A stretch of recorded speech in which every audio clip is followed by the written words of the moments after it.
Alors je voulais dire deux mots en introduction. Pour moi, ce dispositif est salutaire. Je salue donc cette initiative, même si je considère que cette initiative n'est pas en soi suffisante et qu'il faut la renforcer. Et on verra, je vous ferai d'ailleurs, peut-être que d'autres feront aussi des propositions, pour renforcer ce dispositif.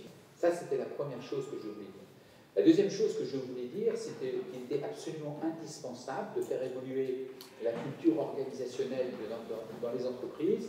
Ce que l'on sait en matière d'études, lorsque des actes de harcèlement se commettent, sexuels ou agissements sexistes, et qu'il n'y a pas de réprobation, qu'il n'y a pas de sanction, eh bien, c'est la porte ouverte à l'effet domino, à la généralisation, c'est la porte ouverte à l'installation de pratiques qui doivent être, pour moi, sanctionnées. Vous voyez, donc, très important donc, de faire évoluer la culture organisationnelle des entreprises, et pour cela, il faut traiter les problèmes quand ils apparaissent, il faut les mettre en débat, et surtout ne pas faire preuve d'une tolérance, tout en sachant que cette mesure doit donner lieu à un véritable diagnostic, en donnant la parole à toutes les parties, pour ne pas tomber non plus dans l'eugénisme, dans la chasse aux sorcières, dans des logiques qui pourraient être, là encore, trop violentes. On a connu je dirais, l'instrumentalisation aussi de ces pratiques dans des fins de vengeance ou je dirais dans des fins assez morbides pour évacuer des gens qui étaient des rivaux, etc., etc. Encore une fois, si on est dans l'équilibre, si on est dans le diagnostic, si on est dans l'action de terrain, on peut vraiment, avec cette logique de référent en proximité, faire un travail de très haute qualité. Et pour moi, le référent, alors on est au début d'un processus, mais le référent doit continuer son action en relation avec les membres du CSE et en relation avec les dirigeants pour faire en sorte, encore une fois, de capitaliser sur cette expérience qui est en train de naître, cette capitalisation devant permettre de faire évoluer, de tirer des enseignements et de rattraper, enfin, de faire œuvre de prévention et d'éviter d'avoir des situations, je dirais, inacceptables au XXIe siècle. Voilà ce que je vais dire, donc je ne vais pas être trop long. Il y a toute on va peut-être présenter l'équipe qui va intervenir, en sachant qu'on est tous assez brefs pour pouvoir donner la parole, vous donner la parole, interagir et dans les échanges. Alors on va commencer peut-être... vas-y. Moi, je m'appelle bien bonjour et merci pour l'invitation. Moi, je m'appelle Ahmed Béral, je suis élu en tant au CSE, je suis référent harcèlement depuis à peu près 5 ans. Et on a essayé de me licencier parce que j'ai dénoncé des agressions sexuelles et RATP. Suite à une main courante où on m'a alerté sur une boîte mail RATP et référent harcèlement, il y a eu une procédure à peu près plus de 9 mois où la direction m'a accusé que j'aurais harcelé moralement ce chef qui a touché les seins de cette femme. Et en sachant que cette femme, c'est un membre de la direction, que moi-même, je ne la connaissais même pas. Au moment donné où je dénonce ces faits, on me dit comme quoi, cette main courante, vous êtes trompé en nous l'envoyant sur un mail, j'ai envoyé à ma directrice, à ma RRH, et à une autre personne de la direction. Et on m'a dit que c'était une personne de la direction qui était une femme. Et là, on m'a accusé, on m'a dit, dû à ça, c'est une erreur, ça mérite le licenciement. L'inspection du travail, on fait appel à l'inspection du travail. L'inspection du travail est tombée de haut parce qu'il faut savoir que la RATP a pris un cabinet, Simone, donc j'ai payé à peu près 75 000 € pour essayer de me licencier. Parce que ce n'était pas la première fois que je dénonçais des faits d'agression sexuelle à la RATP. De là, Simon fait une enquête. Ils mettent entre guillemets que j'aurais soi-disant harcelé moralement ce chef-là. Ce chef-là, il faut savoir qu'il avait quand même 2 plaintes sur le dos d'agression sexuelle et une pour harcèlement moral. À la fin, le 7 juin, il faut savoir que l'inspection du travail, comme vous dites, a refusé mon licenciement.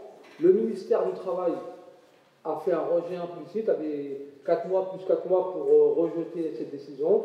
Le 7 juin, elle n'a jamais répondu et les RATP a laissé tomber cette affaire. Après, bien sûr que, je ne sais pas si on se présente, mais il faut savoir qu'à la RATP, la question du référent harcèlement, c'est oser dénoncer des agressions sexuelles comme une boîte comme la RATP qui se dit belle dans les images, mais la réalité, c'est qu'à l'intérieur, il y a beaucoup d'harcèlement moral, il y a beaucoup d'agressions sexuelles, et beaucoup de femmes ont peur de parler pour risque de se faire virer. Il y a une personne qui est là, qui s'appelle Myriam, qui a dénoncé des faits d'agression sexuelle à son encontre, et on l'a accusé comme quoi c'était elle, limite, qui avait agressé sexuellement l'homme. Voilà, on pourra en débattre, mais voilà. En tout cas, voilà, merci.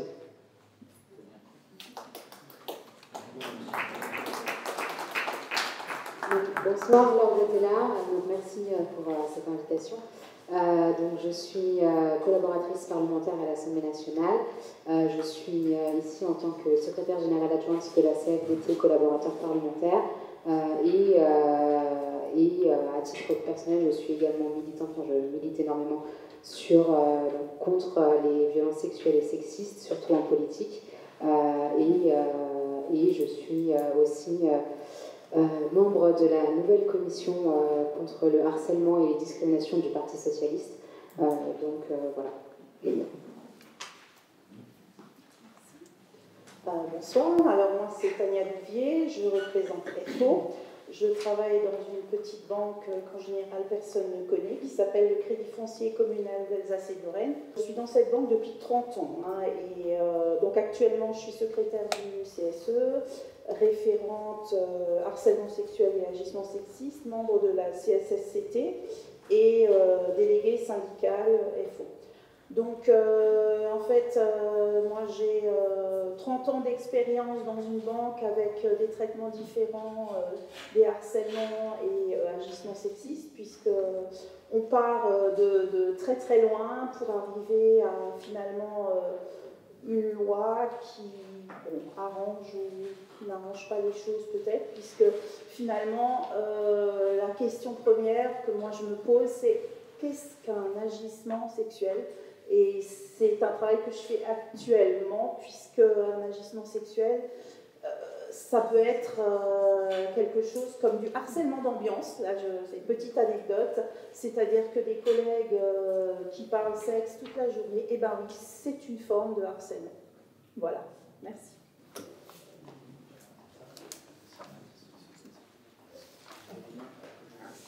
Bonsoir, alors Karine Mourieux, je travaille chez Orange. Je suis référente du CSE dans la lutte contre le harcèlement sexuel et l'agissement sexiste, et je suis élue titulaire au CSE pour la CFE-CGC Orange. Ça fait un peu moins de 3 ans que je consacre mon activité à mettre en place des actions de prévention sur les 3 domaines de prévention, primaire, secondaire et tertiaire. Et je suis ravie ce soir de pouvoir partager avec vous les actions qu'on a pu mettre en place à Orange. Je partagerai plus de détails tout à l'heure.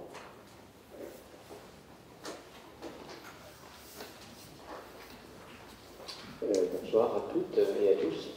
Moi, je m'appelle Jean-Luc Soutoul, je travaille dans le privé. Je consacre 60% de mon temps aux IRP à travers mes différents mandats, donc je suis élu titulaire. Je fais partie de la Commission nationale sécurité santé et commission de travail.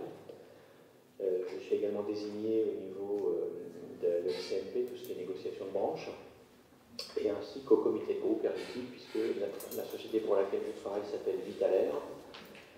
C'est les soins à la personne par rapport à des maladies chroniques, donc c'est du retour à domicile. Et je vais, par le truchement de ma voix, témoigner pour ma collègue qui est référente à harcèlement, qui n'a pas pu se déplacer.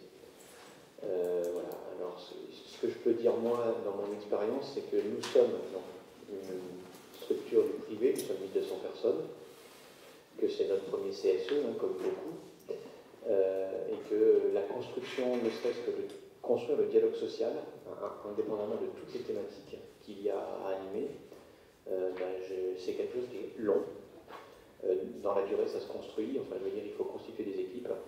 Et c'est vraiment un processus où il faut de la patience et de la persévérance.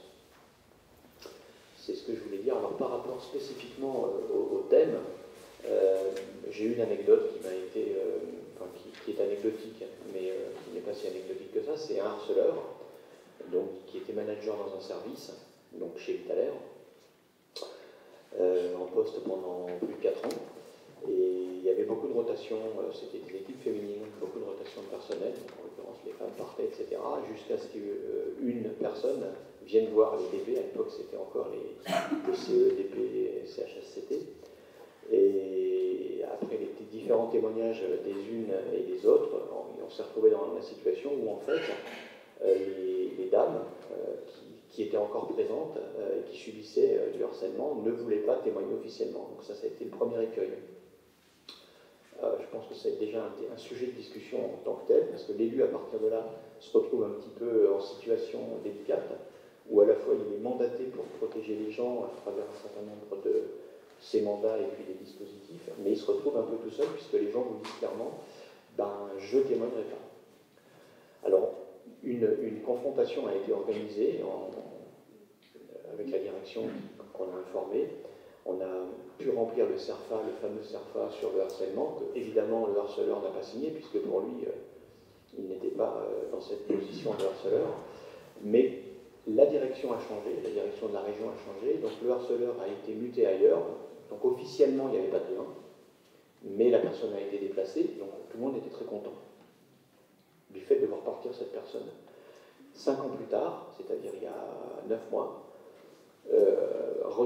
le retour, c'est-à-dire que le fameux personnage revient nommé dans la même structure, donc Vitalaire, sur un poste support transversal, et là, au lieu d'avoir une équipe de 40 personnes, il va avoir 200 personnes, un terrain de jeu beaucoup plus grand, si je puis dire. Donc, évidemment, quand on l'a vu revenir, ça a quand même non seulement grinché, mais ça a quand même, on est bien trouvé. On a été voir les DRH qui nous ont dit que c'est bizarre, on n'avait pas ça dans son dossier. Alors la mauvaise foi, c'est très commun, mais et donc là nous ce qu'on a dit c'est qu'effectivement on restait en vigilance et qu'au moins le cas de témoignage, on allait monter au créneau tout de suite et très fort. Parce que là, il n'y a plus de doute, et en fait, c'est aussi une des questions que m'a demandé, que je mettrai un petit peu au débat, c'est comment, à partir de là, comment faire. Et puis c'est très délicat, en fait. On est à la fois dans l'humain, il y a des équipes, il y a une DRH qui veut bien entendre, mais qui ne veut pas complètement entendre, qui fait des choses, mais pas complètement, et en fait, ça crée quand même un trouble énorme. Voilà. Bonjour, je suis Françoise, maréchal Chelan, je suis avocate au barreau de Paris et de Bayonne et présidente de Technologia Juris qui pilote aussi une application numérique qui s'appelle Nos Droits. En parallèle, je suis aussi médiateur et depuis 2011, nous avons constitué une association de médiation, la CC de Bayonne Pays Basque. Et à cette occasion, j'ai plusieurs casquettes. Pour intervenir dans ce type de conflit, aussi bien comme avocat, comme conseil, et puis aussi comme médiateur dans certaines situations diverses et variées. Donc on pourra parler par là. Merci, bonsoir à toutes et à tous. Je m'appelle Yann Eliaker, je suis responsable diversité et inclusion à la DRH du groupe EDF. Et évidemment, à ce titre, j'ai la chance de porter, en tant que RH et homme engagé, les questions de politique d'égalité entre les femmes et les hommes et de mixité. Et je pense que c'est un peu à ce titre-là qu'on a pensé à moi pour faire de moi un référent employeur pour la société, la maison mère, donc pour EDF SA, lorsque ce rôle a été créé par la loi. EDF SA, c'est environ 65 000 salariés, tous statuts confondus. Et peut-être juste pour conclure sur ce premier tour de piste, vous dire que le choix qui a été le nôtre en termes d'organisation, c'est que je suis l'unique référent employeur pour ce périmètre de 65 000 salariés, parce que j'ai la chance de m'appuyer sur 48 référents désignés dans les CSE et sur le territoire, et que nous travaillons ensemble sur cette question. Non, on va passer alors. Après, Voilà, je voulais juste vous prier de m'excuser parce que pour les problèmes d'horaire de train, je serai obligée de vous quitter un petit peu avant 20h. Donc voilà, je dérangerai un petit peu l'organisation. Merci. Ok, donc moi, ma mission est de vous faire un bref rappel des textes qui concerne donc le harcèlement sexuel et puis les dernières dispositions qui ont été prises suite notamment à la loi du 2 août 2021 qui avait pour vocation de renforcer la prévention en santé au travail. Et comme vous le savez peut-être, elle s'oriente autour de 3 grands axes, à savoir renforcer la prévention au sein des entreprises et décloisonner la santé publique et la santé au travail, définir l'offre de services à fournir par les services de prévention et de santé au travail aux entreprises et aux salariés, notamment en matière de prévention et d'accompagnement, mieux accompagner certains publics, notamment vulnérables ou en situation de handicap, et lutter contre la désinsertion professionnelle et réorganiser la gouvernance de la prévention et de la santé au travail. Alors, cette loi donc, a entraîné la modification de l'article L 1153-1 du Code du travail qui traite du harcèlement sexuel pour rajouter la notion justement des agissements sexistes. Ce qui donne comme définition aujourd'hui qu'aucun salarié ne doit subir des faits soit de harcèlement sexuel constitués par des propos ou comportements à connotation sexuelle ou sexiste. Et là, effectivement, je vous rejoins sur la notion de qu'est-ce que c'est donc que cette chose, on pourra en parler. Donc, ces agissements, les propos doivent être répétés et porter atteinte à la dignité du salarié en raison de leur caractère dégradant ou humiliant, ou bien créer à son encontre une situation intimidante, hostile ou offensante. Alors, il faut savoir que le législateur a aussi intégré la notion de harcèlement sexuel de groupe, c'est-à-dire que lorsque même salarié subit des propos, comportements donc à connotation sexuelle ou sexiste venant de plusieurs personnes, de manière concertée ou à l'instigation de l'une d'elles, alors même que chacune de ces personnes n'a pas agi de façon répétée, à ce moment-là, il y a harcèlement sexuel, ou bien encore lorsque un même salarié subit le même type de propos ou de comportement successivement, mais venant de plusieurs personnes qui, en fait, sans vraiment s'être concertées, savent parfaitement que ces propos ou ces comportements caractérisent une répétition. Et enfin, la notion, on pourrait se dire, bon, alors du coup, en fait, pour qu'il y ait harcèlement sexuel, il faut qu'il y ait nécessairement répétition, pas du tout, puisque, en fait, si un individu se met sous pression, une forte pression, un salarié pour obtenir de sa part des faveurs sexuelles, soit pour lui-même d'ailleurs ou pour une autre personne, il y a aussi harcèlement sexuel. Donc une seule fois suffit. Bon, ça, c'est pas nouveau, mais bon, c'est quand même important de le répéter parce que souvent les personnes, en fait, l'ignorent. On s'en est aperçu d'ailleurs avec les chats, puisque nous avons une application de nos droits. Et lorsque justement le référent harcèlement sexuel, le CSE et aussi RH, enfin là plutôt CSE nous questionnait, c'est vrai que cette notion-là d'une fois, deux fois, enfin tout ce qui touchait à la connaissance évidemment de ces textes et de la façon dont on peut les utiliser, restait un petit peu trouble pour ceux qui nous questionnaient. Alors il faut savoir, mais là vous savez, que la victime normalement est protégée, tout comme le lanceur d'alerte, tout comme normalement le référent harcèlement sexuel, mais du CSE, mais là, alors pas du tout, normalement le référent RH, désolé, vous n'en bénéficiez pas, et puis ça n'a pas changé, rien n'a changé au niveau de la loi. Donc là, c'est important de le savoir, mais dans la pratique, là aussi, nous constatons un grand écart entre ce que prévoient les textes et puis leur application. Et surtout, le grand écart se fait dans le temps.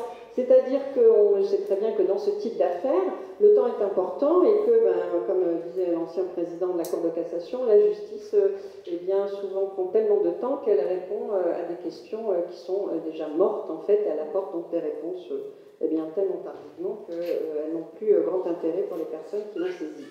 Alors il faut savoir aussi que il y a eu l'OIT qui a donc pris une recommandation qui nous dit qu'en réalité, l'État français, s'il le ratifie, et c'est en bonne voie puisqu'il est autorisé à le faire par le Parlement depuis déjà plusieurs mois, et bien que normalement, l'État français doit prendre toutes les mesures et intégrer donc les dispositions qui sont recommandées par l'OIT dans les textes de loi. Alors, c'est déjà en bonne voie puisque le Code du travail, le Code pénal prévoit déjà un certain nombre de sanctions, Mais dans la réalité, nous n'en sommes pas encore tout à fait là, puisqu'il va falloir aussi discuter et engager un dialogue entre les organisations syndicales et les différentes instances pour pouvoir justement correctement intégrer et prendre en considération les recommandations de l'OIT sur la prévention des violences sexuelles au travail. Elle est accompagnée, cette recommandation, de sa petite sœur, qui s'appelle la recommandation numéro 256, qui, elle, en fait, prévoit aussi la protection des femmes victimes de violences domestiques. Et normalement, elle était censée être dans la Convention 190, mais manifestement, ils veulent aller pas à pas. Et c'est vrai qu'à l'époque, le gouvernement avait répondu d'ailleurs que, bon, après tout, le médecin du travail avait tout à fait des moyens de protéger les femmes victimes de violences domestiques en aménageant leur poste ou en faisant ce qu'il fallait faire pour les protéger. Donc encore, je pense, un peu d'effort à faire, surtout lorsque l'on entend des commentaires de certains hommes politiques sur les dernières situations problématiques dont la presse évidemment se fait l'écho. Et puis nous attendons évidemment avec impatience aussi la lecture approfondie du rapport du Sénat sur tout ce qui concerne évidemment la production des films pornographiques, leur diffusion, leur impact sur les enfants et sur aussi les personnes qui y travaillent. On voit qu'en fait il y a énormément de domaines qui sont concernés par les violences sexuelles. Elles sont d'ailleurs parfaitement connues et ces recommandations de l'OIT prévoient d'ailleurs que l'État tienne des statistiques, que des mesures soient prises selon les secteurs d'activité. On le sait, le travail de nuit est à risque, dans la santé il y a aussi des risques, le travail domestique, etc. Voilà, donc je ne vais peut-être pas insister trop longuement, mais ce qui est important, en tout cas dans les questions auxquelles nous avons affaire au quotidien, ou en tout cas très régulièrement, c'est qu'il y a un besoin de formation et d'information. C'est-à-dire que parfois des personnes nous disent « je pense être harcelée sexuellement » et on leur dit « ah non, ça c'est plutôt carrément une agression sexuelle, madame ou monsieur, parce qu'un baiser volé, ben, ce n'est pas juste un baiser volé, c'est une agression sexuelle, on n'a pas le droit de vous embrasser, on n'a pas le droit non plus de vous caresser les cheveux, même si la personne qui vous les caresse vous dit qu'ils sont très beaux, parce que ben, ça ne se fait pas non plus. Et il y a une qualification pénale en réalité. Car bon, là, je me suis évidemment arrêtée sur le Code du travail, mais il y a aussi évidemment des sanctions pénales et elles ne sont pas négligeables. Donc le rôle de l'employeur est important, bien évidemment, dans la prévention, mais le rôle aussi des intervenants et des référents prévention, donc harcèlement sexuel et agissement sexiste auprès du CSE, eh bien, est très important et je pense qu'on a bien abordé.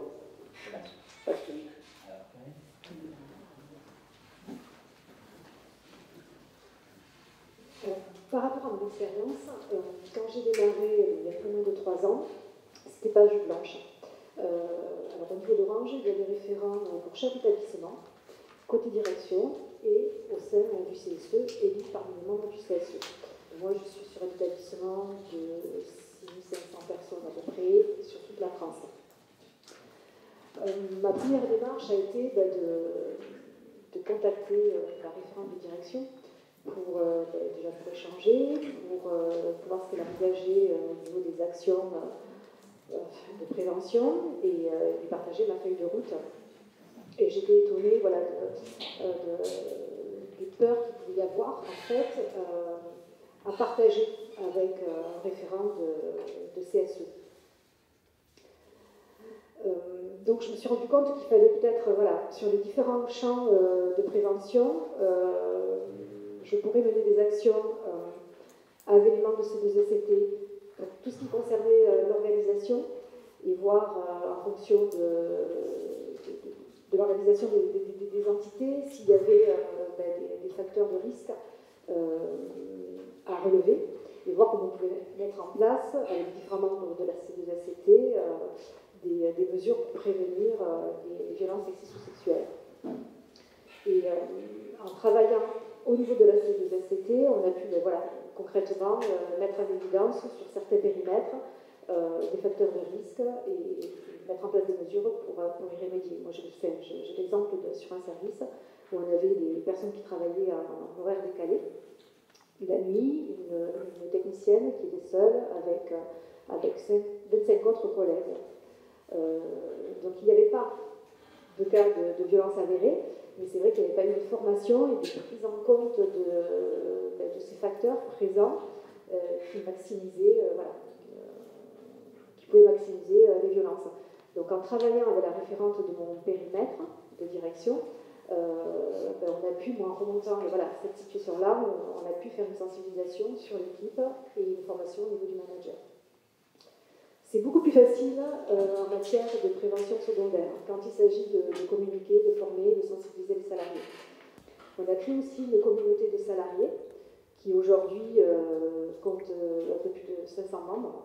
Et on met en place des actions de sensibilisation ponctuelles avec des référents de direction ou avec d'autres entités d'Orange, pas forcément sur ce domaine-là, mais qui vont nous aider pour sensibiliser les salariés, les toucher de manière un peu plus ludique. Par exemple, on a des sensibilisations avec le recours à la réalité virtuelle, et c'est des animations que l'on fait, des sensibilisations que l'on fait avec des collègues experts de la réalité virtuelle et les référents de CSE qui sont experts sur ce type de violence.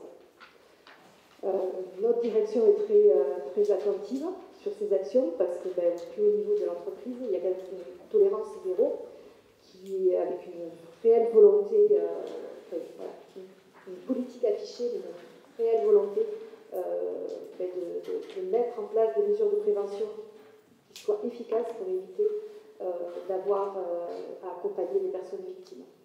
Et moi, ce que je souhaite partager aujourd'hui avec vous, c'est pour moi, on a un enjeu qui est commun, que l'on soit référent de direction ou référent de CSE.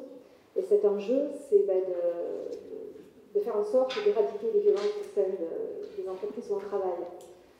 L'objectif est identique et en mutualisant nos expertises, nos forces, les référents de CSE, les référents de direction, on va tous dans le même sens et on a plus de chances d'optimiser notre prévention.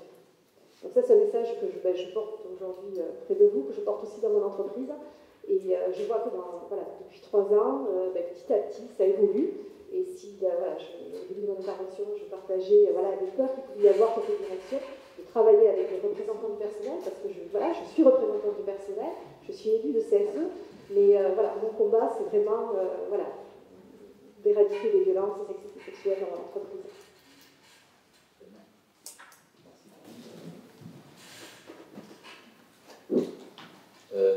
Simplement un petit mot, je pense que ce qui est intéressant de comprendre avec le travail, c'est que lorsqu'on rentre dans une entreprise comme Orange ou EDF ou autre, on ne choisit pas vraiment l'univers professionnel, les gens avec qui on va travailler. On est obligé c'est toute la beauté aussi du travail, c'est de s'adapter par rapport aux différentes personnalités que l'on va rencontrer, faire avec, comme on dit souvent, parfois pour le meilleur, parfois pour le pire. Et donc le travail a un rôle de socialisation extrêmement important dans notre société. C'est un des derniers vecteurs d'ailleurs de lien d'appartenance sociale, puisque on le voit, il y a quand même un délitement au niveau social assez prononcé, et on a un recul des religions, un recul des partis politiques, tout ce qui faisait effectivement sens commun. Et donc de ce point de vue-là, c'est très important cette affaire de référent sur le harcèlement de lutte contre le harcèlement sexuel et les agissements, parce que l'entreprise, si elle joue son rôle, peut vraiment faire progresser plus globalement, je dirais, les attitudes par rapport à ces questions beaucoup plus largement qu'au-delà du travail, puisque ce qu'on éduque au niveau de l'entreprise peut servir dans la cité, peut servir par ailleurs. Ça a été dit, mais je tenais à le répéter, parce que il y a eu la loi Schiappa, par exemple, sur le harcèlement de rue, qui a été adoptée. Là encore, c'est une avancée, peut-être pas suffisante, mais c'est une avancée. Il est encore vraiment nécessaire de pousser les feux pour vraiment permettre à chacun de vivre sans avoir toujours ces agressions multiples que l'on retrouve très souvent, d'ailleurs, en dehors de l'entreprise. Donc l'entreprise, de ce point de vue-là, a une mission RSE à tenir. Ça, c'est fondamental pour moi. Et quand on voit par exemple la mobilisation chez Orange avec 500 personnes qui s'approprient, etc., tout cela est très intéressant du point de vue de l'éducation de masse que cela peut avoir pour faire progresser les consciences. Donc là, je laisse la parole à notre représentante.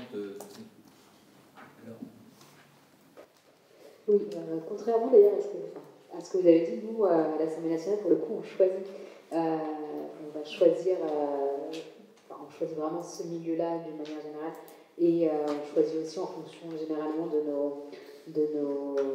notre militantisme, on choisit en fonction aussi, voilà, des personnes souvent en fonction aussi de qui on a fait campagne, etc. Je ne sais pas si du coup je vous explique un petit peu le fonctionnement à l'Assemblée nationale, parce que c'est vrai que l'Assemblée nationale, il va y avoir 1800 collaborateurs à peu près. Il va y avoir également des agents de l'Assemblée nationale, et dans le même temps, pour les collaborateurs, en fait c'est 577 TPE, parce que en fait chaque député est chef de son entreprise, donc c'est-à-dire qu'ils ont même un numéro tiré. Donc qui leur est propre. Donc voilà, c'est-à-dire que nous, par exemple, il n'y a pas de référent prévu par la loi. Merci. Cependant, donc il y a eu quand même des combats syndicaux qui ont été menés ces dernières années, notamment après l'affaire Harvey Weinstein, donc quand il y a eu MeToo. Donc l'Assemblée nationale a mis en place 2 mesures phares pour lutter contre le harcèlement, donc des affichettes un petit peu partout qui étaient assemblées, et surtout la création d'une cellule contre le harcèlement. Et donc en fait, donc c'était... Il n'y avait pas de lien avec le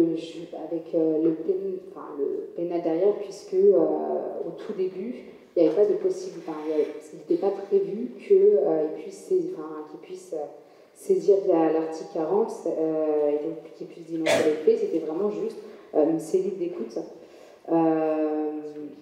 Oui, voilà, c'était vraiment juste une cellule d'écoute et d'accompagnement aussi, donc d'accompagnement vers le dépôt de plainte, par exemple.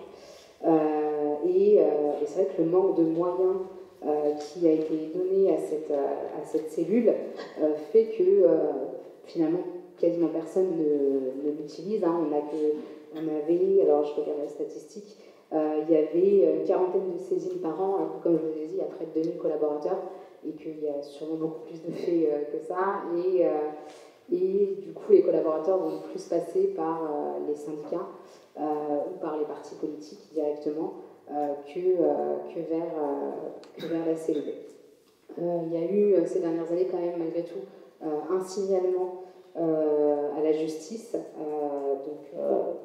ce qui est quand même une nouveauté, parce que ça n'avait pas été fait avant, donc sur du harcèlement sexuel envers une collaboratrice. Voilà, c'est un peu les évolutions qu'il y a eu au sein de l'Assemblée nationale ces dernières années. Tu es là ? Oui, j'y vais. Alors, voilà, je me sens toute petite avec ma petite banque entre EDF, Orange, la RATP. Donc, moi, je vais plus vous parler de mon expérience terrain et de l'évolution du traitement de ces agissements sexistes dans une entreprise où, comme dit, j'ai presque 30 ans d'ancienneté. Donc, on est environ 200. Quand je suis rentrée à 30 ans dans l'entreprise, on était moins de 50. Il n'y avait pas de CSE. Je suis rentrée comme dans une grande famille, un peu avec une direction un peu paternaliste. 30 ans après, on a été racheté, mais finalement, ce côté sympa, entre guillemets, paternaliste est peut-être un peu resté, puisque les salariés ne bougent pas trop, il n'y a pas trop de turnover, donc les gens sortent ensemble, ils sont parrains, les enfants des uns des autres, témoins au mariage, et évidemment, donc, ils se connaissent dans la vie privée, et ils se parlent des fois sur un lieu de travail comme dans la vie privée. Donc finalement, ce que je constate depuis des années, c'est qu'il y a des habitudes de communication qui dépassent un petit peu le cadre autorisé. Et voilà, depuis, on est tous passés en CSE, il y a eu les référents. Et malheureusement, dans une petite entreprise comme la mienne, ça n'a pas été un dossier prioritaire. Donc j'ai été nommée référente, mais j'ai pas vraiment de moyens. Même si je suis à la CSSCT, au secrétariat un peu partout, finalement, je n'ai pas réussi à négocier des moyens complémentaires, hein, puisque c'est effectivement une revendication de FO, des moyens supplémentaires, c'est-à-dire un mandat, un vrai mandat avec des heures de délégation. Alors certes, on a déjà droit à une formation payée par l'employeur, mais finalement le Code du travail est très vague, hein, parce que finalement on nous accorde les moyens nécessaires. Mais qu'est-ce que c'est les moyens nécessaires? Qu'est-ce que c'est les moyens nécessaires pour un référent? Bon, j'ai réussi à négocier des moyens pour les membres de la commission, mais c'est strictement réservé à la commission. Donc voilà, alors ça fait quelques années que j'attends une procédure. Alors évidemment, il y a eu la crise sanitaire. Donc voilà, on démarre avec un CSE, on n'a plus de CHSCT. Alors ça, c'est un gros problème. Et encore une fois, c'est une revendication de FO. On voudrait bien avoir de nouveau un CHSCT, hein, qui souvent n'est pas perçu, n'a pas été perçu comme l'instance finalement la plus importante et celle qui avait le plus de pouvoir pour agir contre, je n'aime pas trop ce mot, mais pour agir et négocier avec l'employeur. Hein. Donc, pour en revenir au terrain, j'ai connu un peu tout en 30 ans. Et quand j'étais jeune déléguée, on a eu une affaire, un directeur qui, soi-disant, harcelait une collègue. Alors, moi j'étais témoin indirect et j'en ai parlé à ma déléguée syndicale et l'affaire a explosé en CSE. Tout ça pour en venir aux histoires de lanceurs d'alerte. Hein. Et à l'époque, les référents n'existaient pas. Donc nous, on nous a menacé de nous faire un procès et de nous licencier. Donc finalement, ça s'est bien terminé. Hein. Il s'avérait que ce n'était pas forcément du harcèlement, qu'il y avait consentement. Enfin bon, je n'ai pas participé à l'enquête, hein, je ne sais pas. Je ne sais que ce qu'on m'a dit. En tout cas, ça a été une expérience très traumatisante pour tous les représentants du personnel. Et donc, ça a peut-être obéré un petit peu les actions futures. Alors, j'ai une nouvelle direction hein, depuis 1 an, donc j'ai absolument rien à lui reprocher. Et, voilà, on n'a pas d'affaires, hein, mais entre cette nouvelle direction et mon expérience, j'ai beaucoup écouté les salariés et il y a un problème, il y a une... Qu'est-ce que c'est? J'y reviens parce que je trouve que c'est important, mais qu'est-ce que c'est un agissement sexiste? Est-ce qu'un manager qui me dit non mais viens on va au café pour discuter plutôt que de rester au bureau, c'est un agissement sexiste? Eh bien pour moi, oui. Et pour les salariés, c'est très très très compliqué. Il y a une peur de s'adresser aux référents, même s'ils sont connus. Hein. Moi, je vous avoue que je communique un maximum, mais visiblement pas assez, puisque chez FO, on a des beaux petits prospectus avec tout ce qu'il faut comme information pour savoir où s'adresser, comment. Mais ils sont pris en douce. Hein. On ne vient pas les chercher dans mon bureau, donc tout ça, c'est pris en douce. Et on vient me voir pour me dire ouais, je ne sais pas ce que c'est, mais non, ne fais rien parce que j'ai peur. Donc voilà. Donc est-ce qu'on a, nous référents, assez de moyens? Non. Est-ce qu'on est assez protégé? Je ne sais pas. Après, il y a tout l'enjeu de la relation entre les référents employeurs et les référents salariés sans moyens. Donc on en parlera peut-être un peu plus. Je ne vais pas monopoliser. Laissez la parole. Voilà. Surtout que la question des moyens, elle est toujours en réflexion chez nous. Donc, alors, qu'est-ce que je peux vous dire vite fait? Peut-être pour poser la vision EDF.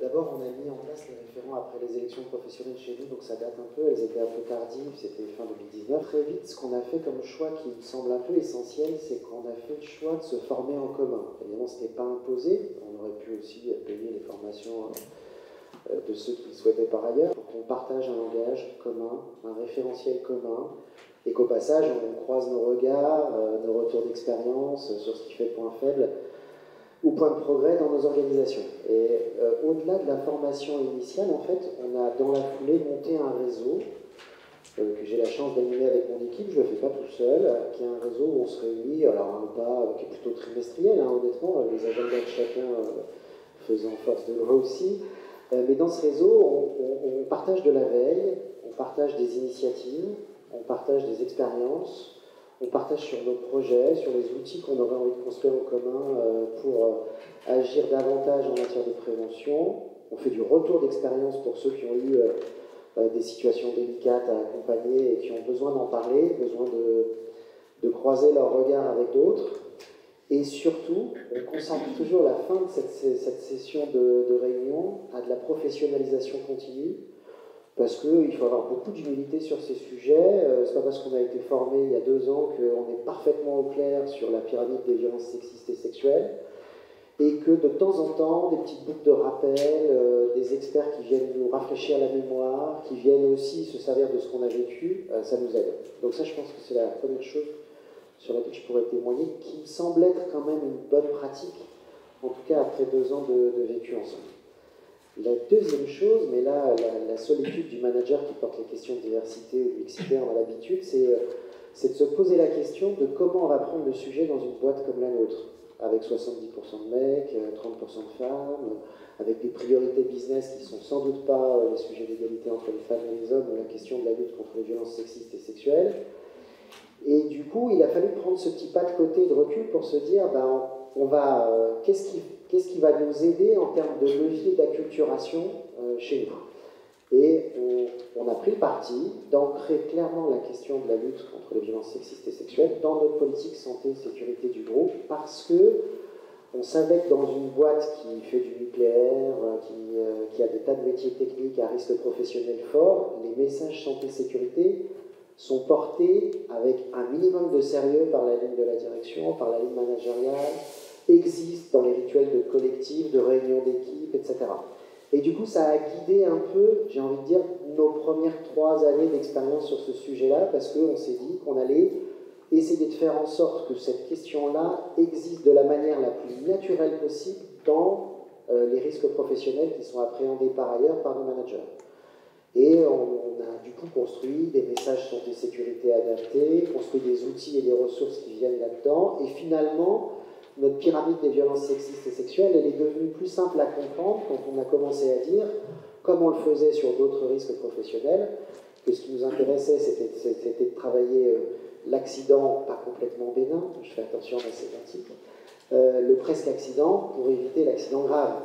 Et donc, le message de tolérance zéro, je pense qu'il était plus facile à porter quand il existait déjà dans la boîte un message du zéro accident de travail, et puis des tas de communications tous les jours quand vous rentrez sur un site où on vous dit il y a voilà, tant de jours sans accident du travail, etc. etc.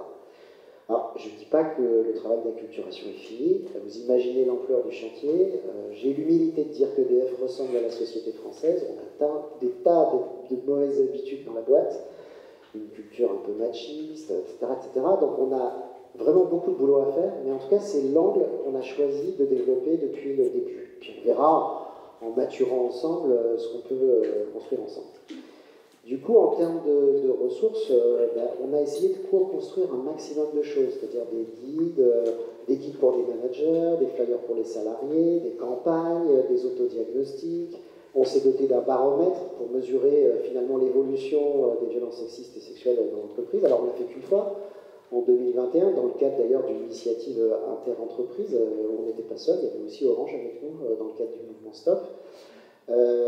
Mais on voit que qui dit baromètre dit qu'on va le refaire de manière régulière. On s'est promis de le faire tous les 2 ans. Donc voilà, on fera un deuxième exercice l'année prochaine, on verra ce qu'il en sort. Et puis peut-être aussi pour décomplexer par rapport à petites et grandes entreprises, on a cette culture à EDF de vivre et de partager assez bien au niveau de la branche professionnelle des industries électriques et gazières. Et comme j'ai la chance aussi de porter ces sujets-là à la maille de la branche, on a essayé de faire en sorte qu'un maximum des outils développés chez nous puissent être partagés avec l'ensemble des entreprises de la branche, qui sont de l'ordre de 300 et c'est 330 entreprises, et avec une myriade de toutes petites entreprises qui n'ont évidemment pas les moyens d'EDF et qui peuvent du coup profiter au maximum de nos outils, voilà, qu'on a pu construire ensemble. C'est le cas pour nos guides qui peuvent récupérer tel quel, utiliser comme tel par les managers. C'est le cas de nos formations. On a créé une plateforme ressources disponible pour tous les référents qui le souhaitent et dont j'ai l'audace de dire ce soir d'ailleurs qu'elle est ouverte à tous. En fait, elle n'est même pas limitée en réalité aux industries électriques et gazières. Donc avec une simple adresse mail, on pourrait se former, retrouver nos ressources, retrouver un MOOC de formation sur les questions de violences sexistes et sexuelles, totalement gratuit et en ligne sur le site du secrétariat général des industries électriques et gazières. Voilà. Et j'aurais dû venir avec une carte pour vous laisser l'adresse internet derrière, mais je la donnerai, si vous voulez, à Technologia pour que vous puissiez voir à quoi ça ressemble.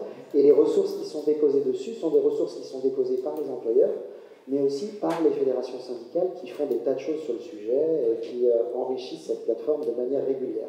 Et j'en fais la promo parce que je trouve qu'elle n'est pas suffisamment utilisée. Et puis après, il y a la question des canaux d'alerte.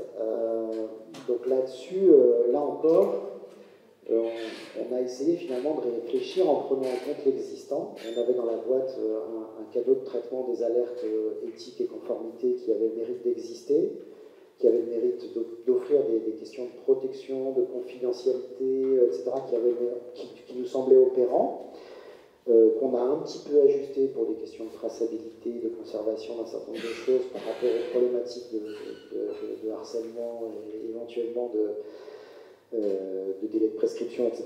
Mais hormis ça, on s'est surtout appuyé là-dessus, et ça nous a permis finalement aujourd'hui de faire un peu de transparence sur le nombre d'alertes, de quoi ils retournent, de quoi on parle, etc. Donc voilà, je suis capable de vous dire, en 2021, il y a eu 250 alertes éthiques au niveau du groupe, à EDF. Là-dedans, il y en a 50% qui sont des affaires de harcèlement. À l'intérieur de cet ensemble harcèlement, année après année, la thématique des violences sexistes et sexuelles progresse. Et l'année dernière, c'était presque 50-50, vous voyez, entre harcèlement moral et violences sexistes et sexuelles. Évidemment, tout ne donne pas lieu à des affaires disciplinaires, mais grosso modo, il y a quand même eu une soixantaine de dossiers disciplinaires traités. Et tous ne sont pas dramatiques au sens d'un licenciement. Alors chez nous, ça s'appelle mise à la retraite d'office. C'est un peu plus, c'est une sémantique bien prude, mais c'est quand même une forme de licenciement lié à notre statut. Parce que justement, quelque part, ce qu'on souhaite, c'est que, encore une fois, on puisse intervenir avant que l'affaire soit dramatique. C'était ce qui était dit tout à l'heure. Et donc, à la limite, je me félicite de voir le nombre de dossiers croître, parce que je considère que ça veut dire qu'on met sans doute moins de choses sous le tapis, ou qu'on les traite moins maladroitement.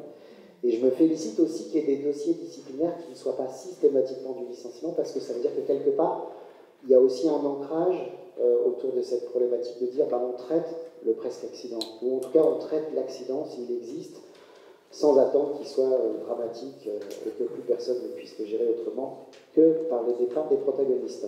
Voilà ce que je peux dire peut-être, puis après je passe la parole.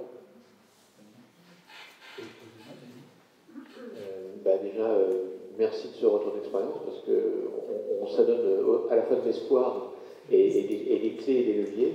Et la question qui me vient, c'est quels sont les moyens financiers, parce qu'il faut animer tout ça, ça se paye. Et comment vous communiquez, adresse mail, vous avez, je ne sais pas, un site, vous faites des enquêtes internes avec quelle méthode, des Google, enfin bon, d'essayer de comprendre un peu plus concrètement les moyens et en gros ce qu'on pourrait mettre dans un accord cadre, concrètement qu'on pourrait amener en égo, justement pour intégrer ce type de levier.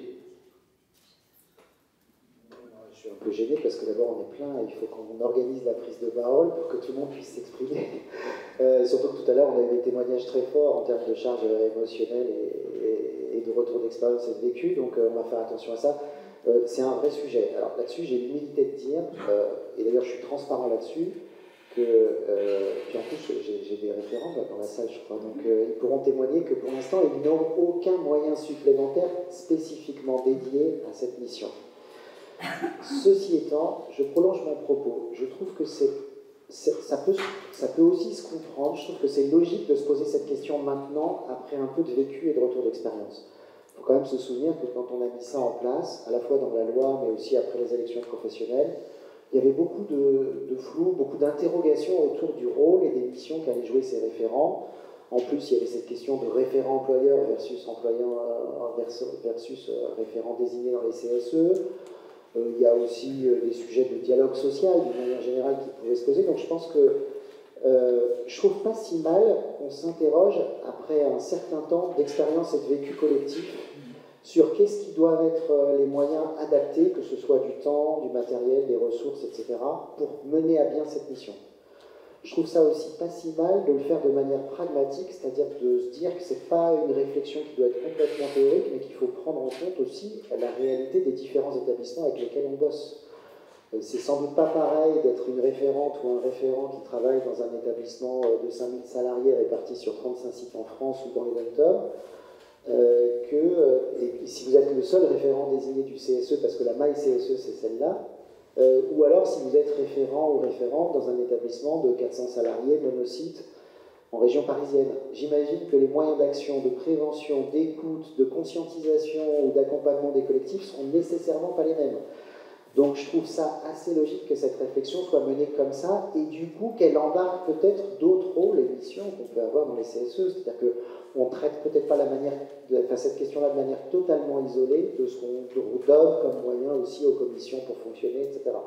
Donc en tout cas à EDF, le choix a été fait de dire on ne porte pas la question de manière isolée, alors c'est contestable, hein, mais on la prend dans un retour d'expérience globale de la mise en place des IRP, et on s'interrogera ensuite en fonction des configurations des établissements pour voir ce qu'on doit faire. Et puis dernière chose, mais là c'est le RH qui parle, alors ça peut peut-être faire réagir dans la salle, je ne sais pas, mais je me méfie toujours de la question des moyens quand elle est prise aussi complètement dans l'absolu, parce que je suis en tout cas attaché, vous le comprenez dans la manière que j'ai de fonctionner avec mes référents désignés dans les CSE, que les gens qui prennent cette fonction le fassent d'abord pour un engagement et une conscience des finalités, plutôt que uniquement pour les moyens. Or, on n'est jamais à l'abri, dans le dialogue social qui est le nôtre, quand on raisonne uniquement par les moyens, que certains, sous prétexte de créditeurs, autre chose comme ça, s'arrogent pour se désigner sur ce truc-là, sans être véritablement les fers de lance dont j'ai besoin pour lutter au quotidien contre ces violences sexistes et sexuelles sur le terrain. Donc, je sais que mon propos, il peut porter débat, mais en tout cas, je suis attentif à ce qu'on trouve le juste équilibre au moment où on le fera, pour qu'on ait toujours le bon casting pour travailler ensemble.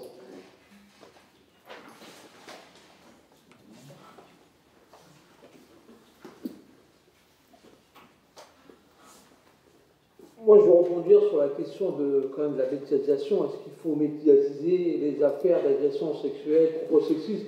Et bien sûr qu'il faut médiatiser sans citer les noms de la personne.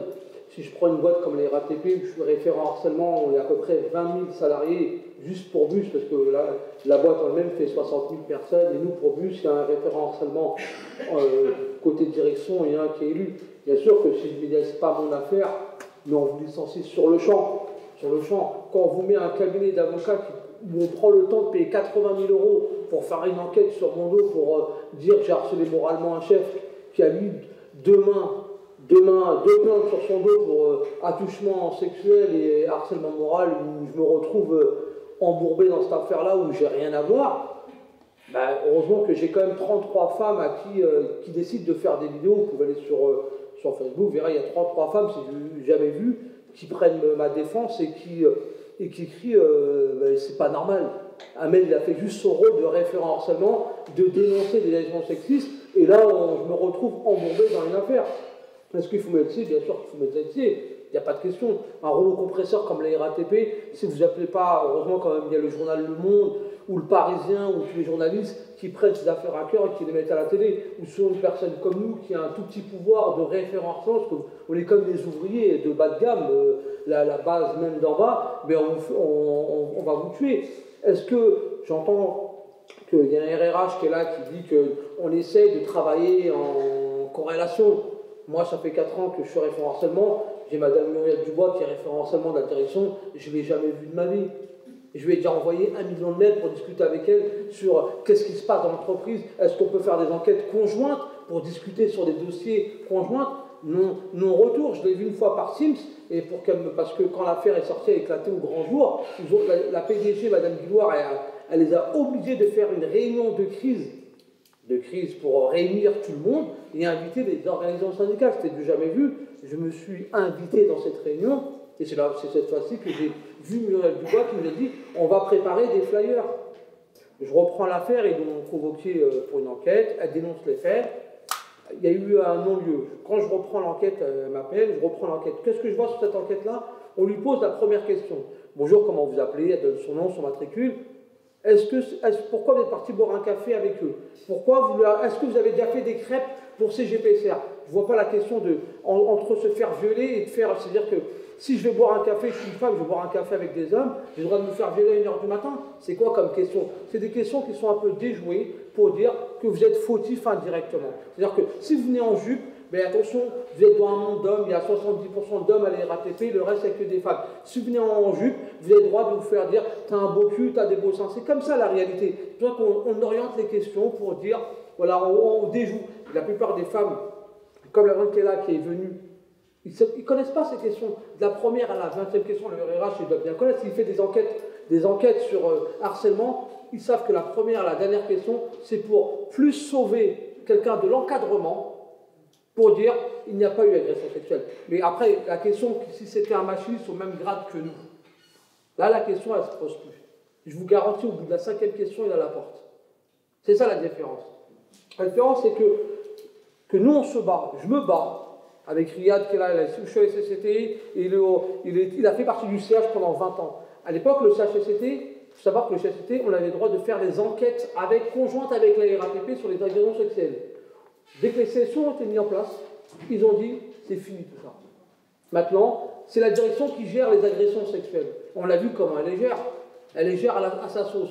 Si on accuse un directeur, vous avez intérêt à avoir les reins solides parce qu'on va vous virer. Pas le directeur, mais celui qui a dénoncé. Si c'est un machiniste, c'est bon, c'est la même gamme. C'est pas pour critiquer RHEDF, hein, parce que je l'ai entendu parler, mais voilà, c'est super joli chez eux, tout est bleu, tout est rose. Hein. C'est pour dire que, voilà, ça n'a rien à voir. C'est pour dire que, voilà, est-ce qu'on s'entend avec la direction? Ben non, on ne s'entend pas. La direction protège ses employés, parce qu'on fait partie de la même entreprise, mais nous on est des ouvriers, et eux ils ont leurs employés. On ne peut pas dénoncer un cadre pour dire qu'il a agressé sexuellement une femme machiniste. C'est pas possible. Ben, la réalité c'est que c'est vrai. C'est un abus de pouvoir. Et c'est ça la question. Et moi je ne veux pas en rajouter là, mais en tout cas, question moyen, quand je monte à la RATP, d'avoir juste un bureau avec un ordinateur pour recevoir des gens qui sont agressés sexuellement, on m'a dit un non-recevoir. Un bureau, un ordinateur, on n'a pas demandé de moyens, on n'en veut pas de moyens. On l'a quand même demandé, ils ont dit non. Un ordinateur, un bureau, un téléphone pour pouvoir avoir une ligne pour les femmes, pour les recevoir, on m'a dit non.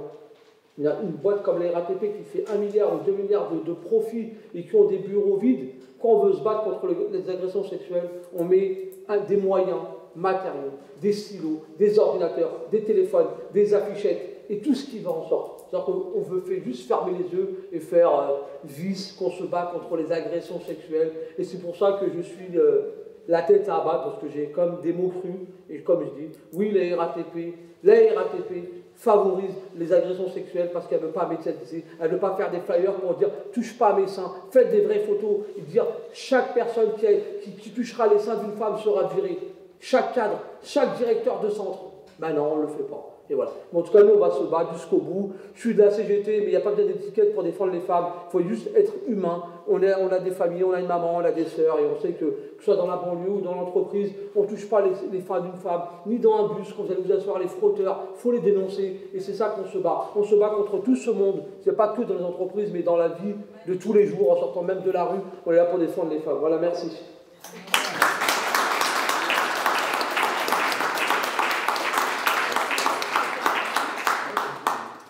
Je voudrais à la fois rebondir sur ce que tu as dit et sur ce qu'a dit notre ami RH.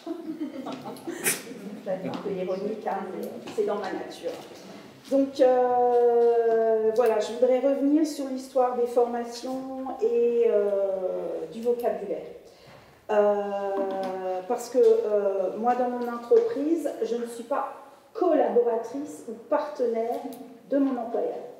Je suis son interlocutrice, une de ses interlocutrices. Donc, chez FO, clairement, on ne conseille pas de suivre les mêmes formations que celles conseillées par la direction, parce que forcément, il peut y avoir un petit biais. Ben, moi, je suis en général des formations conseillées par mon syndicat, parce que j'ai un éclairage syndical, donc un éclairage du point de vue du salarié, qui me semble quand même très très important.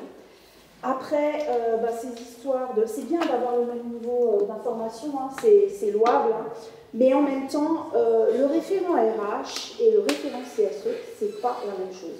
Et moi, ce qui me choque, c'est d'entendre dire « mes référents ». CSE, RH, mais bon, en même temps, je suis un peu... Non, mais c'est... Non, au sens de je suis ironique, hein, c'est pas volontairement. Non, mais je suis volontairement un peu ironique, parce que finalement, le référent RH, qu'est-ce que c'est? Alors voilà, encore une fois, je me place au niveau des petites entreprises, hein, donc il y a forcément un décalage, mais le référent RH, dans mon entreprise, c'est quelqu'un qui a été désigné dans l'équipe de la RH. Voilà. Dans une plus petite entreprise, ça peut être le patron lui-même. Mais si c'est quelqu'un, si c'est un salarié lambda, oui, c'est vrai, dans les toutes petites entreprises, ça parle à certains. Il est désigné par le CSE? Non, je parle du référent employeur. Il faut dire que... C'est à partir de 250. Oui, bon, peu importe. Ce que je voulais dire, c'est que ce référent employeur, il n'a pas ni les moyens, ni même la protection. Et je trouve que c'est important de parler de la protection de ces référents. Parce que finalement, est-ce qu'il n'est pas un peu... Il n'y a pas un conflit d'intérêt, finalement, pour un référent RH à intervenir de quelle manière il est protégé? Il reçoit un de ses collègues, il fait partie de l'équipe RH. Son supérieur, effectivement. Donc, le référent désigné par le CSE, j'ose espérer que ceux qui sont élus sont effectivement impliqués. Alors, c'est comme partout, hein. Il y a des gens qui profitent des moyens et il y en a qui sont impliqués, mais ça, c'est général dans la société. Donc, moi, c'est quelque chose que je balaye assez largement. Donc voilà, ces histoires de formation, moi ça me gêne un peu, d'autant plus que j'élargis un petit peu le sujet sur finalement les revendications de FO sur la prévention, l'élargissement sur la prévention et la protection contre les violences domestiques, et qui pourrait faire partie des prérogatives du référent. CSE, et qui permettrait, qui nécessiterait encore une fois des moyens supplémentaires, encore une fois de la formation. Voilà, c'était juste un petit mot, mais je t'en prie. Sur la question des moyens, il n'y a aucune organisation syndicale, je parle au niveau confédéral, qui devrait attaquer, parce qu'il faut savoir que cette loi, c'est la loi Macron, qui a mis en place le référent harcèlement. C'est aucun moment, il y a les organisations plus complètes dire on va attaquer en justice pour mettre des moyens. C'est la question des moyens, c'est une loi. La loi dit qu'on met un référent harcèlement avec 0 moyen. Ça, il faudra attaquer directement en justice, monter un dossier pour dire que le référent harcèlement aurait besoin de moyens. Parce que je ne vois pas, moi, un patron qui va dire qu'il va relever ses ouvriers. La plupart des managers, que ce soit RH, EDF ou les RATP, préfèrent voir leur employé travailler que s'occuper d'autres choses. C'est pour ça qu'ils donnent 0 moyens. S'ils pouvaient nous dire on vous retire tous vos moyens, on travaillerait tous les jours sur le repos pour aller défendre les agents. C'est vrai qu'il y a comme des lois qui cadrent, et la loi pourrait cadrer sur le référent harcèlement avec des moyens obligatoires. Et en tant que lanceur d'alerte, on ne pourrait pas attaquer ou licencier un lanceur d'alerte. Parce qu'un RH, s'il lance une alerte, même s'il se bourre, ils ne vont pas le licencier. En tant que référent harcèlement, s'il fait une erreur, lui, on le dézingue et on veut le mettre à la porte. On devrait commencer à dézinguer les RH avant de dézinguer le pauvre petit élu. C'est ça, voilà, excusez-moi, mais j'aime bien les RH quand même. On va peut-être passer un peu les questions à la salle. Il y avait la dame qui voulait parler avec Oui, moi j'ai une question à vous poser, parce qu'en fait, ce que je ne comprends pas, c'est l'articulation qu'il y a entre loi. Ce que monsieur a expliqué, c'est quand même des faits extrêmement graves. Et en fait, la femme, dans l'absolu, le référent pourrait l'amener auprès d'un officier assermenté, donc la police, et là, il pourrait y avoir, si vous voulez, la police qui intervient. Donc moi, ce que je n'arrive pas à comprendre, c'est comment ça s'articule par rapport aux gens qui sont en France payés pour, entre guillemets, recevoir les plaintes, le fait qu'il y ait un référent d'entreprise et le fait aussi que tout ça, il y a des condamnations à la fois pénales et financières. Et là, j'aimerais comprendre en fait quelle est l'articulation. Est-ce qu'il y a quelque chose qui manque voilà. Je suis un peu perdue. En fait, alors moi, je vous parle du côté de l'avocat qui reçoit éventuellement des personnes dans cette situation. Je crois que la principale question que tous se posent, c'est quand même de se demander déjà ce que veut la victime, la personne qui s'exprime.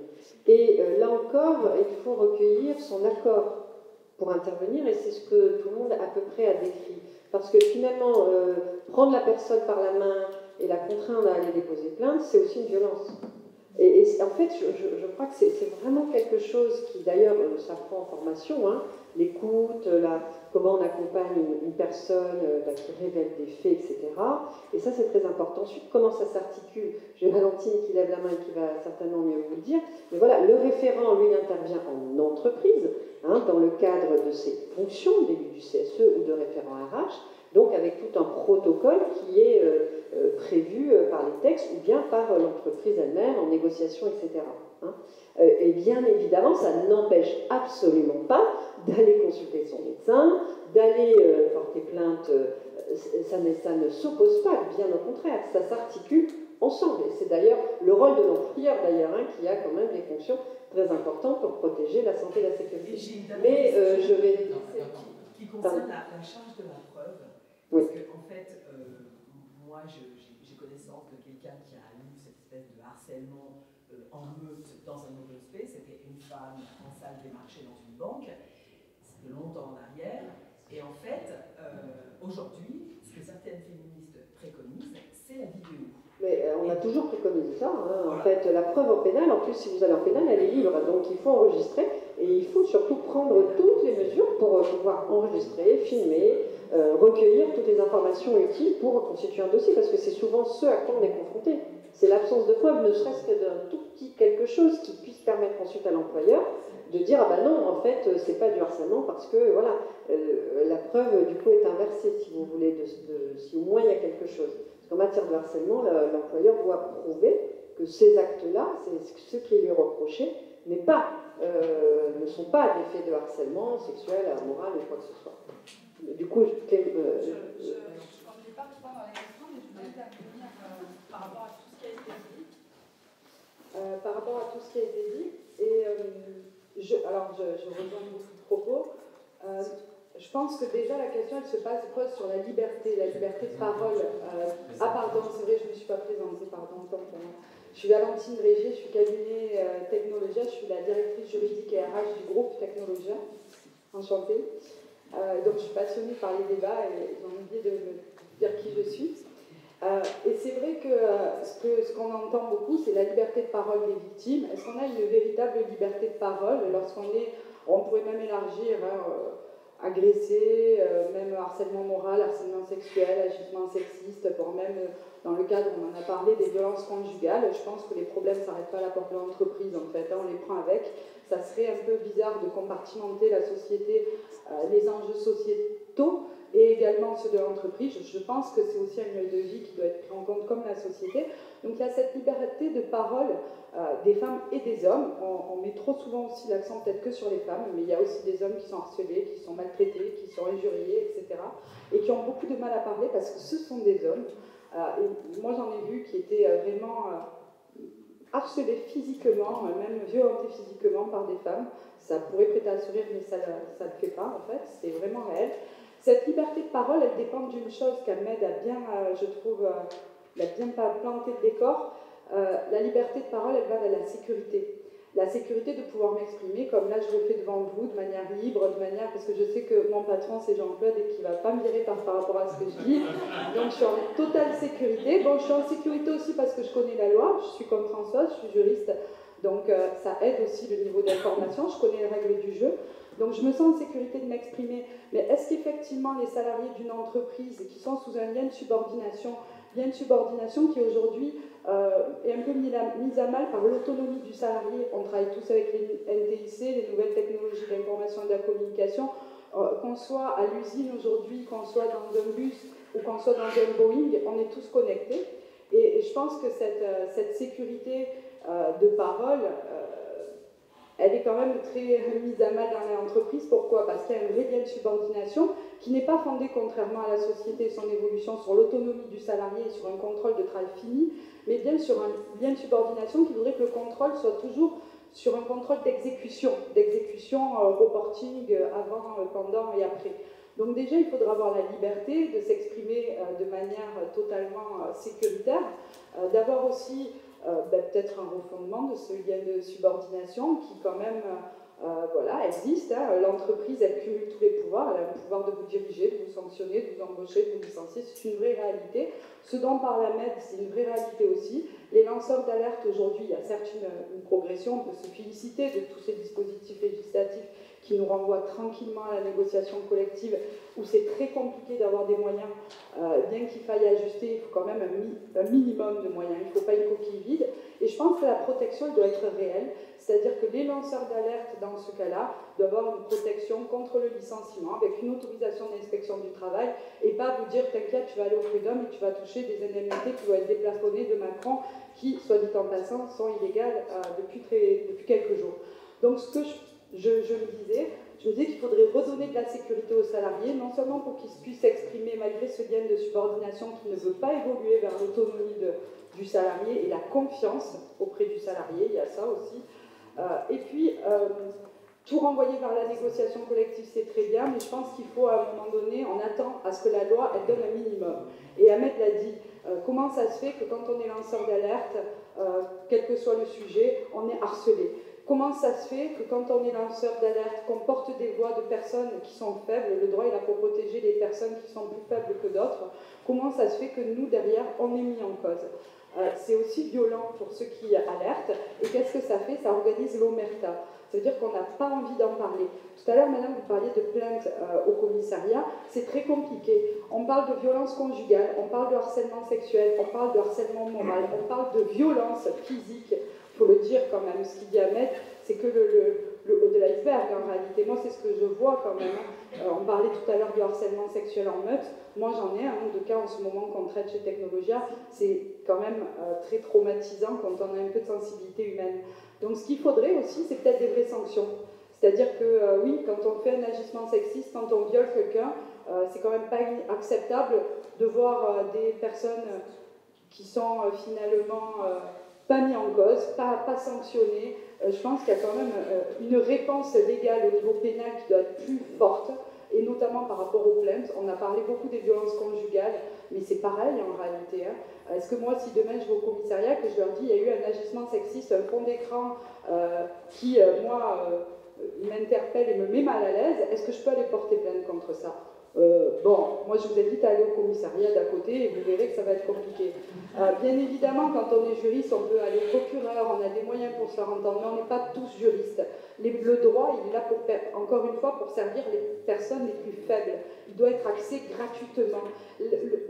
L'accès au droit, c'est vraiment le service public du droit, c'est ça, c'est l'accès à l'information juridique, l'accès véritablement à ces moyens de protection. Et oui, moi je pense qu'on devrait pouvoir y aller à ce commissariat, même en ligne, vous savez quoi, porter plainte en ligne. Non, mais avec suivi des faits et avec des vraies peines de prison, quand on est agresseur sexuel, quand on est violeur, quand on est harceleur. Je parle de la lourdeur de la peine, ne nous trompons pas, je sais très bien qu'il y a des possibilités de plainte, mais je pense que la peine, quand on voit quelqu'un qui finalement est harceleur et qui est rembauché 5 ans après, je pense que ça envoie peut-être pas le bon message, et en tout cas ça ne met pas en sécurité pour pouvoir donner la liberté de parole aux salariés. Et j'en profite du coup pour dire que le cabinet d'experts Technologia, c'est aussi ça, c'est donner la parole aux salariés, parce qu'on leur garantit la confidentialité à l'anonymat, et en réalité, il faudrait qu'on puisse donner nos noms, nos prénoms, nos adresses, et qu'on n'ait pas peur de s'exprimer en disant voilà, lui il m'a fait ça, lui il m'a fait ça, et il faut que ça cesse. Je suis d'accord, Il faut que ça cesse dans la société, il faut que ça cesse dans les maisons, dans les familles, dans le privé comme dans le public. Voilà.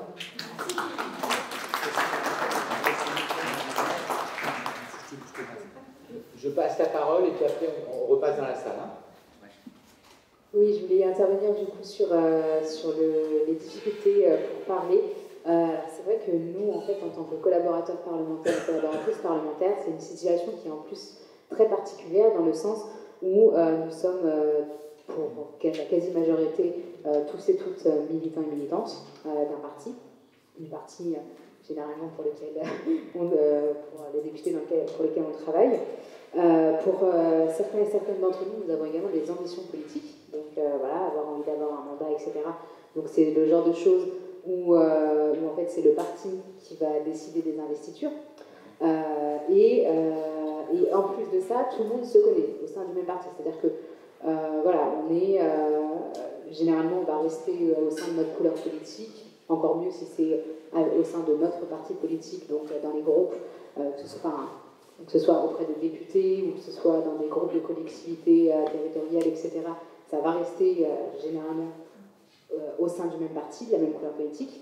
Et donc là, à partir de là, en fait, tout le monde se connaît. Et donc, lorsqu'on est voilà, une collaboratrice parlementaire qui se fait harceler par son employeur député, son employeuse députée, que ce soit un harcèlement moral, un harcèlement sexuel, que ce soit même des agressions sexuelles, en fait, parler d'un coup va être très compliqué, puisque il peut carrément nuire à la personne. C'est-à-dire que ça va être passer des coups de fil auprès de potentiels employeurs en disant, juste sapant le travail de la personne, les compétences de la personne, donc en disant que c'est une personne qui est incompétente, c'est une personne qui fait ceci, qui fait cela, et donc lui empêcher d'avoir ensuite derrière un emploi. Ça va évidemment être, voilà, dans certains partis, le risque de pression sur la collaboratrice, le collaborateur parlementaire, et donc le risque de pression, parce qu'il ne faudrait pas non plus, quand la personne est trop élevée, quand c'est un cadre politique qui est connu, il ne faudrait pas non plus que ça sorte trop, parce que ça va nuire à l'image du parti, et donc du coup, là il peut y avoir des pressions sur la personne, étant donné que c'est le parti qui va décider si oui ou non tu as une chance d'avoir une carrière en politique, c'est d'un coup beaucoup plus compliqué. Et donc je pense que la libération de la parole est justement compliquée par rapport à ça. Je sais qu'à gauche, dans les partis de gauche, on a mis tous les partis de gauche en place des cellules d'écoute et des commissions, des commissions disciplinaires, on va dire, voilà, pour ça. Mais même là, c'est compliqué. On a vu dernièrement les affaires qui sont sorties dans la presse, c'est-à-dire que lorsqu'il y a une cellule contre les violences sexuelles et sexistes à Europe Écologie Les Verts, mais lorsque c'est le secrétaire national qui est accusé, tout de suite c'est compliqué. Je veux dire, lorsque c'est... voilà, oui, non, mais totalement. Après, ça revient à ce qu'il disait tout à l'heure, c'est-à-dire en fait, lorsque c'est le militant, finalement, lorsque c'est le militant de base, c'est pas si compliqué que ça. Je veux dire, il y a des faits, on voit les faits, on voit qu'il y a eu un problème, etc. Donc voilà, la personne est sanctionnée, il y a un blâme, il y a une sanction, il y a une exclusion. Par contre, lorsque ça va sur un premier secrétaire, lorsque ça va sur un député, un élu d'une grande région, c'est tout de suite beaucoup plus compliqué. Donc voilà, c'était là-dessus sur lequel je voulais intervenir. Il y a plusieurs personnes qui ont levé, je ne vais pas forcément donner tout de suite, mais je donnerai après, parce que je peux pas marcher, excusez-moi.